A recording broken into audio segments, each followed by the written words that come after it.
Imagine करो कि आप आने वाले इस विंटर आर्क में, मतलब ठंडियों के महीने में, आप इतने डेंजरस बन जाओ कि लोग आपको इग्नोर ही ना कर पाए। I cannot believe this. आप इतने टैलेंटेड बन जाओ कि लोग खुद शॉक में आ जाए कि कुछ महीने पहले तो ये ऐसा था, ऐसा कैसे हो गया। लोग आपको देख के ये बोलने लग जाए कि यार मुझे भी इसकी तरह बनना है। अगर आप सच में चाहते हो कि ऐसा कुछ हो तो मेरी बात को गौर से सुनना। मुझे पता है कि आपके अंदर एक आवाज़ है कि अब बस बहुत हुआ, अपने आप को नेक्स्ट लेवल पे लेके जाना है। और ये नेक्स्ट लेवल पे लेके जाने के लिए ही आपकी हेल्प करेगा एक चैलेंज, विंटर आर्क चैलेंज।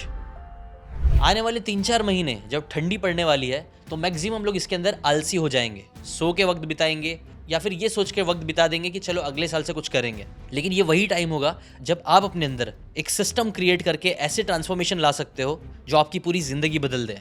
और इस बड़ी बड़ी बातों को रियलिटी बनाने के लिए मैं आज आप लोगों को बस कुछ रूल्स नहीं बताने वाला हूँ, जैसे कई सारे वीडियोस में बता देते हैं कि ये 10 रूल को फॉलो करो।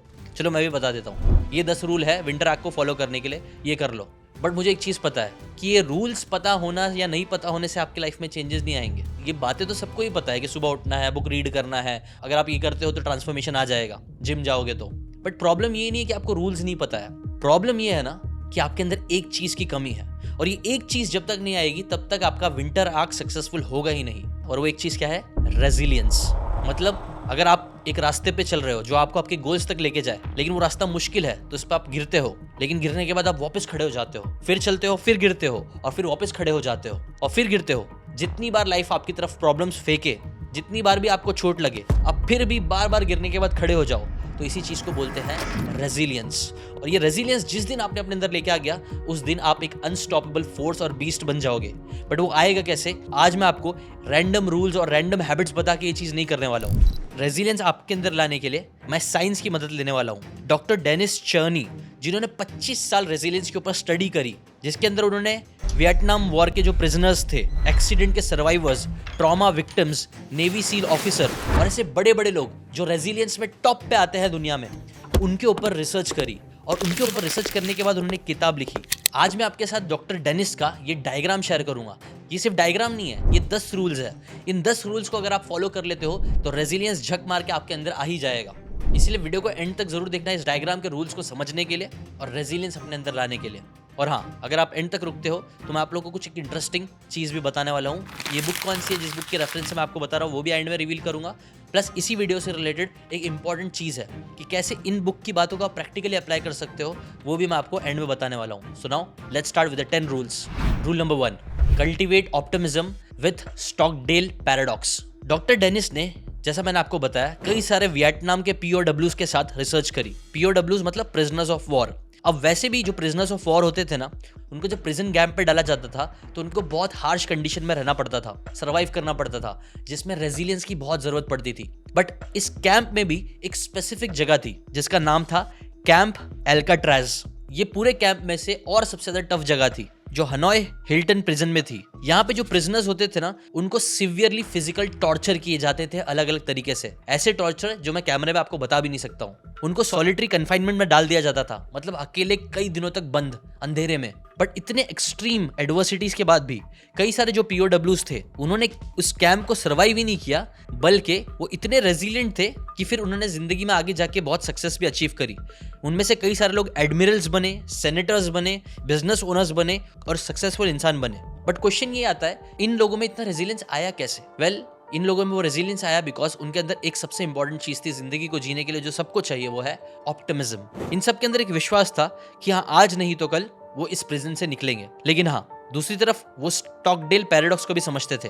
ये ऐसे लोग नहीं थे जो ब्लाइंड फेथ रखते थे कि बस कल मैं पक्का निकल जाऊंगा इस प्रिजन से। ऐसे ऑप्टिमिस्ट नहीं थे, बल्कि उनके अंदर एक बैलेंस था। उनको पता था कि यहाँ पे सरवाइव करना टफ है, बट स्टिल उनके अंदर एक ऑप्टिमिज्म था कि वो कैसे ना कैसे करके इन चीजों को सरवाइव कर ही लेंगे। और इस चीज को करने के लिए वो कई बार मेंटल एक्सरसाइजेस खेलते थे, अपने दिमाग में घर बनाते थे, अपने घर को याद करते थे, कॉम्प्लेक्स मैथमेटिक्स प्रॉब्लम्स सॉल्व करते थे और ऐसी कई सारी चीजें करते थे ताकि उनका ऑप्टिमिज्म भी जिंदा रहे और वो रियलिटी को भी फेस कर पाए। और यहीं पे आता है पहला रूल। आने वाली जो ठंडी का टाइम होगा, सबसे पहले तो आप ये ऑप्टिमिज्म अपने अंदर रखो कि हाँ, इस जो ठंडी का टाइम है उसके अंदर आप अपने आप को ट्रांसफॉर्म करोगे।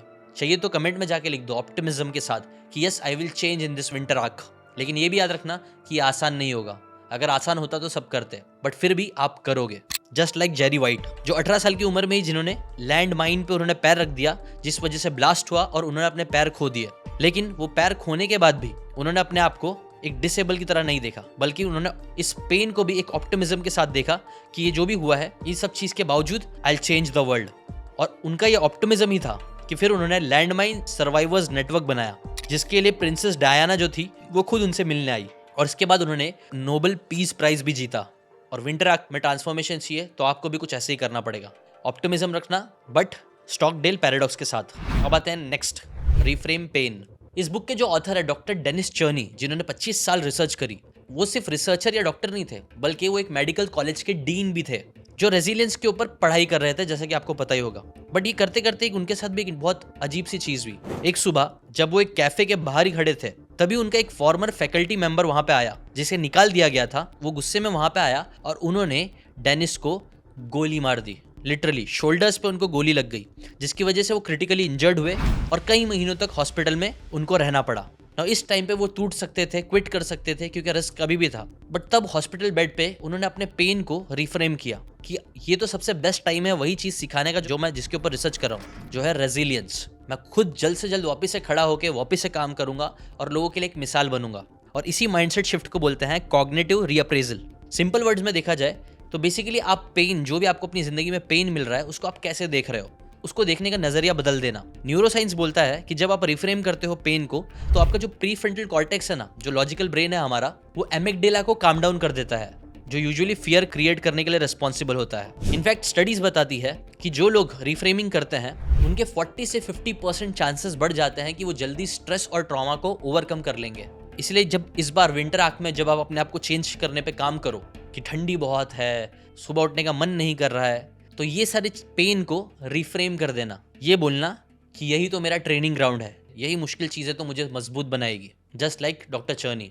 और फिर थर्ड रूल को फॉलो करो, जो है build a moral compass. Resilience के ऊपर जो स्टडीज करी गई है वो बताती है कि जो लोग का मोरल कंपास स्ट्रांग होता है, वो लोग 40% ज़्यादा जल्दी रिकवर करते हैं बुरी सिचुएशन से।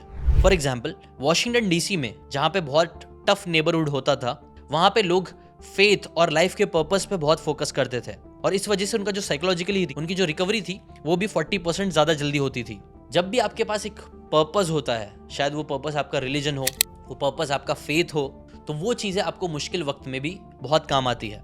विंटर आर्क की बात करूँ तो जब आप इस ठंडियों में अपने आप को चेंज करने पे काम करो, चाहे जिम करने जाओ, चाहे किताबें पढ़ो, चाहे कंटेंट बनाओ, चाहे बिजनेस करो, जो भी करने जाओ, उसके साथ साथ एक हायर पर्पस ज़रूर याद रखना कि आप वो एग्जैक्टली क्यों कर रहे हो।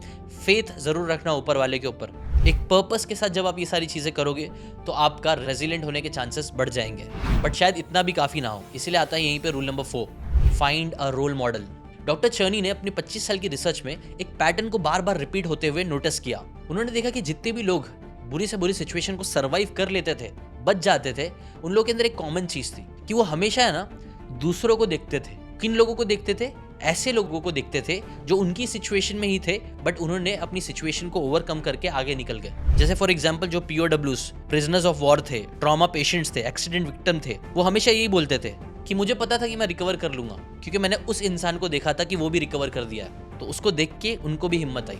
किसी पेशेंट ने किसी और को चलते हुए देखा, हील होते हुए देखा, अपनी लाइफ को रिबिल्ड करते हुए देखा। जब भी लोगों ने दूसरों को देखा तो उन दूसरे लोगों ने उनकी लाइफ में होप दी, और उस होप ने कई बार उनकी लाइफ को भी चेंज करा। Seeing someone rise gives your brain proof that you can too. Psychologist लोग इसे विकैरियस लर्निंग बोलते हैं, जहां हमारा ब्रेन है ना मिरर करता है जो भी चीजों को वो ऑब्जर्व करता है। तो जब भी आप किसी को देखते हो कि कोई इंसान हिम्मत कर रहा है, तो आपके मिरर न्यूरॉन्स एक्टिवेट होते हैं और आपके अंदर भी हिम्मत करने की पावर बढ़ती है, बिकॉज आपको भी ऐसा लगता है कि आपने वो सेम एक्सपीरियंस जिया है। इसीलिए जो लोगों की लाइफ में रोल मॉडल्स होते हैं वो फास्टर और स्ट्रॉन्गर ग्रो करते हैं। आने वाले विंटर आर्क में मैं भी चाहूंगा कि आप ऐसे कुछ रोल मॉडल्स को ढूंढो जो आपके साथ ये विंटर आर्क कर रहे हैं, या कोई और जिन्होंने विंटर आर्क अच्छे से किया है। ऐसे लोग आपको इंस्पायर करेंगे और आपको हेल्प करेंगे विंटर आर्क को सक्सेसफुली करने में।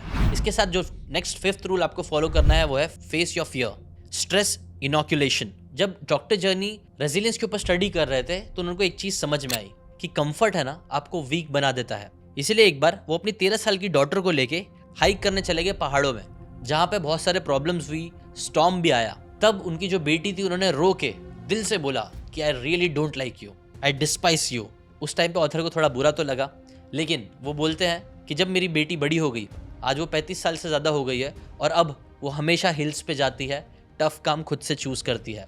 लेकिन वो ये चीज़ समझते हैं कि अगर उन्होंने उस दिन अपनी बेटी को उस टफ हाइक नहीं कराई होती तो वो आज भी शायद हिल्स से, स्टॉर्म्स से और ये सारी चीज़ों से डर रही होती। लेकिन क्योंकि उन्होंने एक बार फेस कर लिया था, इसलिए उनकी बेटी अब पहले से ज़्यादा स्ट्रांग थी। बेसिकली कंफर्ट जोन से हट के जब कोई मुश्किल काम करता है तो वो चीज़ आपको स्ट्रांग बनाती है। साइंस में से स्ट्रेस इनोक्यूलेशन बोलते हैं, जो बेसिकली वैक्सीन की तरह होता है दिमाग के लिए। जब आप कंट्रोल्ड डिस्कम्फर्ट को फेस करते हो तब आपका ब्रेन एक हार्मोन निकालता है DHEA नाम का, जो आपको फ्यूचर के स्ट्रेस से होने वाले डैमेजेस से बचाता है। इसीलिए इस आने वाले विंटर आर्क में आपको नेक्स्ट रूल जो फॉलो करना चाहिए वो यही है कि आप टफ काम जानबूझ के करो, कंफर्ट से दूर रहो, बिस्तर पे सोने के बजाय उठो, ठंडे पानी से नहाओ, थोड़ा सा ज़्यादा हार्ड वर्कआउट करो। बेसिकली अगर तूफान आ रहा है तो उससे दूर नहीं भागना है, उसकी तरफ भागना है।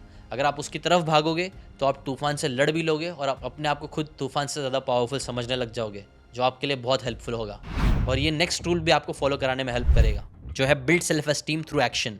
जब रिसर्चर्स ने, जो वियतनाम के POWs थे, जिन्होंने बहुत स्ट्रगल फेस करी थी, जब उनसे पूछा गया कि आपने इतना सारा आइसोलेशन मतलब अकेलापन देखा, इतनी तकलीफ़ें देखी, इस सब के बाद भी आप सही से मेंटली स्टेबल कैसे रह पाए, तब POWs ने एक बात बोली कि वो है ना हर दिन क्या करते थे, छोटे छोटे गोल सेट करते थे कि आज हमें सिर्फ आज का दिन सर्वाइव करना है, या फिर एक मेंटल एक्सरसाइज आज अच्छे से करनी है।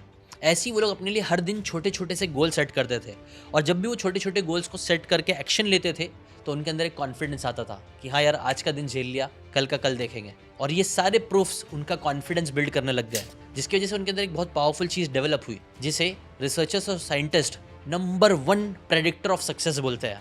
क्या है वो एक चीज़? सेल्फ एफिकेसी, मतलब खुद पे बिलीव कि आप कोई काम कर सकते हो। और ये यूजुअली सिर्फ अच्छी चीज़ें सोचने से नहीं आता है, बल्कि अच्छे एक्शंस लेने से आता है। जब भी आप कोई एक टास्क अपने लिए सेट करते हो कि अभी मैं वीडियो बनाऊंगा फॉर एग्जांपल, और जैसे ही आप उस काम को करते हो, वीडियो बनाते हो, तो आपके अंदर एक रियल कॉन्फिडेंस आता है, फेक नहीं, रियल कॉन्फिडेंस आता है कि हाँ आप कर सकते हो।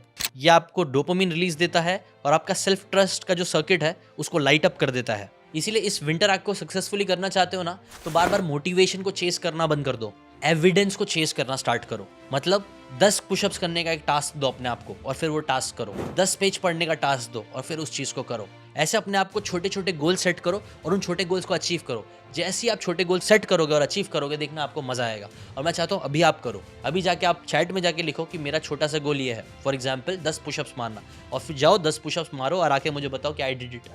और वो करने के बाद कैसा फील हुआ वो भी ज़रूर बताना। और इसके साथ साथ ये रूल नंबर 7 भी ज़रूर याद रखना, practice active coping, don't go passive. आपको पता है hundreds and hundreds of Vietnam के जो POWs थे, उन्हें जैसे कि आइसोलेशन में रख दिया गया था, तब उनके पास ना किताब थी, ना टीवी था, ना मोबाइल था, ना इंटरनेट था।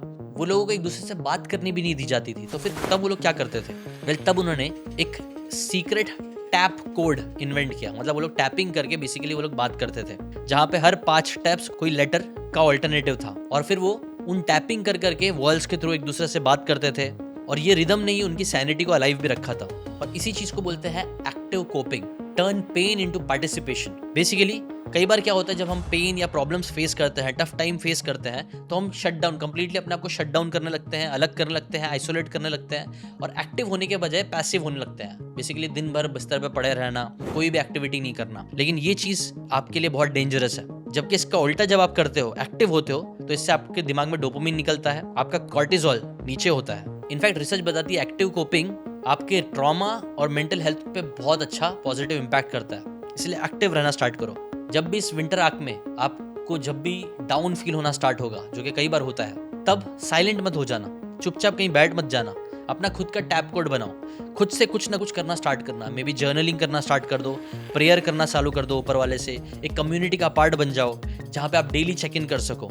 ऐसे कुछ ना कुछ चीज़ें एक्टिवली करते रहना, कनेक्शन बनाते रहना, बिकॉज वो आपको बहुत हेल्प करेगा। और यहीं से आता है रूल नंबर 8 भी, क्रिएट अ सपोर्ट सिस्टम। आपको पता है रिसर्च में टफेस्ट से टफेस्ट सोल्जर ने इस चीज़ को एडमिट किया कि अकेले उनका सर्वाइव करना पॉसिबल था ही नहीं। अकेले वॉर्स लड़ी नहीं जा सकती है, हमें हमेशा लोगों की जरूरत पड़ेगी ही पड़ेगी, स्पेशली टफ टाइम में। डॉक्टर चर्नी की स्टडी बताती है कि जो रेजिलिएंट लोग होते हैं ना, वो लोग के अंदर हमेशा एक चीज़ कॉमन होती है, एक सेफ्टी नेट। वो सेफ्टी नेट मतलब कुछ दोस्त, कुछ फैमिली मेम्बर या फिर फेथ ग्रुप नेवी सील के भी जो ट्रेनर्स होते हैं, आपने डेविड गॉगिन्स की अगर किताब पढ़ी है कांट हर्ट मी, उसके अंदर भी बताया कि कैसे नेवी सील की जब ट्रेनिंग चलती थी, जो उनके साथी होते थे वो एक दूसरे की बहुत मदद करते थे। कभी किसी को खाना कम पड़ गया तो अपना खाना दे दिया, 4-5 लोग साथ में बोट उठाते थे, तो एक कमज़ोर पड़ गया है तो बाकी सारे लोग संभाल लेते थे वजन, और ऐसे एक दूसरे की हेल्प करते थे, तभी जाके नेवी सील ट्रेनिंग भी अच्छे से हो पाई। वैसे ही लाइफ में भी जब आपके सोशल कनेक्शंस बनते हैं ना, तब स्ट्रेस हार्मोन्स कम होते हैं और ऑक्सीटोसिन बूस्ट होता है, जो आपके एमिगडाला को अगेन काम करता है। वो लोग 40% ज़्यादा रिकवर जल्दी करते हैं उन लोगों से जो इन सब चीज़ों में नहीं जाते। याद रखो, resilience isn't about being alone, it's about never being unsupported. इसलिए विंटर आर्क को सक्सेसफुली करना है तो ट्राई करो अकेले करने के बजाय किसी ऐसे ग्रुप के साथ करो जो आपके साथ ये विंटर आर्क करना चाहता है, या फिर ऑलरेडी जो कुछ लोग ऑलरेडी जो बहुत ही अच्छे सिस्टम बना के जिम जाते हैं उनके ग्रुप में चले जाओ। एक सपोर्ट सिस्टम, सेफ्टी नेट ज़रूर रखना, ये आपको बहुत हेल्प करेगा विंटर आर्क को पूरा करने के लिए। Next, second last point, strengthen your body. Science बताता है रेजिलियंस जो है ना, वो प्योरली मेंटल नहीं है बल्कि वो फिजिकल भी है। मतलब जितना ज़्यादा आप फिजिकली फिट रहोगे ना, उतना चांसेस है कि आपकी रेजिलियंस भी बढ़ने लग जाएगी। बिकॉज फिजिकल ट्रेनिंग है ना, ट्रिगर करता है न्यूरोपेप्टाइड्स वाई को। ये एक बेसिकली ब्रेन केमिकल होता है जो आपकी एंजाइटी को कम करता है और आपकी अडेप्टेबिलिटी को बढ़ा देता है। इसीलिए इस विंटर आर्क में एक करना मत करना, एक चीज़ ज़रूर करना, एक्सरसाइज करना स्टार्ट कर देना। ये आपके ब्रेन की केमिस्ट्री और रेजिलियंस को बहुत बढ़ाएगा बाकी काम करने में भी। और last, train hard, regularly and rigorously. Doctor चर्नी बोलते हैं ना कि रेजिलियंस एक हैबिट है, कोई गिफ्ट नहीं है। ऐसा नहीं कि आप बचपन से रेजिलियंस के साथ कोई बच्चा पैदा होता है कोई नहीं होता है, नहीं। हम सब ट्रेनिंग करके रेजिलियंस अपने अंदर सीख सकते हैं, ला सकते हैं, लेकिन उसके लिए आपको एक सिस्टमेटिक अप्रोच चाहिए। एक सिस्टम बनाओ कि हाँ, हफ्ते में इतने दिन मैं ये चीज़ करूँगा ही करूँगा, इतने बजे से इतने बजे तक करूँगा, ऐसे उसको चीज़ को सिस्टमाइज कर दो। इससे क्या होगा कि आपका ब्रेन न्यूरोप्लास्टिसिटी के थ्रू रिवायर होगा। जैसे कि POW बॉब शूमेकर बोलते हैं, जैसे उन्होंने अपने पूरे दिमाग में एक घर की डिज़ाइन बना ली थी रूम बाय रूम, ताकि वो इनसेन ना हो। बस ये थे वो 10 रूल्स, जिनमें से शायद सब नहीं हो सकते तो कोई बात नहीं, एटलीस्ट 1-2 रूल्स को आज से ही फॉलो करना स्टार्ट करो। ये पक्का पक्का आपके अंदर का रेजिलियंस बढ़ाएगा। प्लस अगर आप चाहते हो कि जितनी भी बातें मैंने बताई है वो सारी बातों को आप प्रैक्टिकली अप्लाई कर सको, तो मैं आपको इन्वाइट करना चाहूँगा। हमारी एक पेड कम्युनिटी है, 999 रुपीज़ की एक पेड कम्युनिटी है हमारी, जो मनी बैक गारंटी के साथ है, जहाँ पे हम लोग हर महीने ऐसे चैलेंजेस लेते हैं और जितनी भी बातें मैंने आपको बताई है उनमें से कई सारी बातें हम हर महीने 21 दिन का चैलेंज लेके अप्लाई करते हैं। जैसे कि डॉक्टर चर्नी भी बोलते हैं कि अगर आपके पास सेफ्टी नेट कम्युनिटी होगी तो आपके चांसेस बढ़ जाएंगे सक्सेस के। मैं चाहूँगा अगर आप सीरियस हो तो उस कम्युनिटी को ज़रूर ज्वाइन करना। पेड कम्युनिटी है, यहाँ पे आपको अच्छे पावरफुल लोग मिलेंगे, कम्युनिटी मेंबर्स मिलेंगे जो आपको मदद करेंगे, आप उनको हेल्प करोगे, और मिलके हम, जिसमें मैं खुद भी रहूँगा ऑब्वियसली लाइव आके, मैं भी यहाँ पे चैलेंज लेता हूँ। तो जितनी भी बातें इस वीडियो में बताई है मैंने, वो सिर्फ मैं आपको बता रहा नहीं हूँ, बल्कि वो सारी बातें मैं खुद भी आने वाले कई महीनों में अप्लाई करने वाला हूँ। तो इसलिए मैं आपको इन्वाइट करना चाहूँगा इस 21 डेज चैलेंज में, जो अगले महीने से स्टार्ट हो रहा है। लिंक नीचे दी हुई है, वहाँ से जाके ज्वाइन कर सकते हो। रिवाइज करते हुए बता दूँ, वहाँ पे हम क्या क्या करेंगे। वहाँ पे हम हमेशा अपनी ऑप्टिमिज्म को बनाएंगे, लेकिन ब्लाइंड ऑप्टिमिज्म नहीं, स्टॉकडेल पैराडॉक्स को समझते हुए ऑप्टिमिज्म बनाएंगे वहाँ पे। फिर सेकंड, हम पेन, जो भी पेन मिलते हैं हम उसको वहाँ पे रिफ्रेम करना सीखेंगे कि कैसे रिफ्रेम कर सकते हैं। थर्ड, हम मोरल कंपास, पर्पस, अपने फेथ, उन सारी चीज़ों के साथ ही वो सारे काम को करते हैं। फोर्थ, रोल मॉडल्स, वहाँ पे आपको कई सारे ऐसे रोल मॉडल्स मिल जाएंगे जो आपकी तरह ही है, लेकिन वो चैलेंजेस ले रहे हैं, जिम जा रहे हैं, किताब पढ़ रहे हैं, अपने गोल्स पे काम कर रहे हैं, वो सब आपको मिलेंगे। फिफ्थ, वहाँ पे आप सीखोगे कैसे आप अपने फियर्स को फेस कर सकते हो, मैं भी आपको सिखाऊंगा। सिक्स्थ, हम छोटे छोटे ही सही लेकिन एक्शंस लेके अपना सेल्फ एस्टीम बढ़ाएंगे। सेवन्थ, वहाँ पे हम पैसिव नहीं, एक्टिव रह के कुछ ना कुछ चीज़ें ज़रूर करते रहेंगे। 8, वहाँ पे आपको एक सपोर्ट सिस्टम भी ज़रूर मिलेगा। 9th, वहाँ पे मैं आपको एक्सरसाइज करने के लिए भी हमेशा मोटिवेट करता हूँ। 21 डेज चैलेंज होता है, बेसिकली उसमें हम एक रूटीन करते हैं और रूटीन के बाद मैं जिम भी जाता हूँ, तो उस चीज़ के लिए भी मैं आपको इंस्पायर करता रहूँगा। ये सारी चीज़ें बेसिकली वहाँ पे हो जाएगी। तो अगर आप इंटरेस्टेड हो तो मनी बैक गारंटी है, कोई रिस्क नहीं है, लेकिन हाँ लिमिटेड सीट्स है। अगर आप चाहते हो कि आपको 21 डेज चैलेंज भी मिल जाए और एक मैं 2 दिन का इवेंट करता हूँ पेड NLP वाला, वो भी आपको फ्री में मिल जाए, तो स्टार्टिंग के 100 लोगों को वो दोनों चीज़ें, जो हज़ार का प्रोडक्ट ऑलरेडी मेरा है, वो दोनों आपको सिर्फ 999 में मिल जाएगा, वो भी मनी बैक गारंटी। तो अभी जाके वहाँ से रजिस्टर कर सकते हो। अभी के लिए इतना ही, मिलते हैं नेक्स्ट वीडियो में, बाय बाय।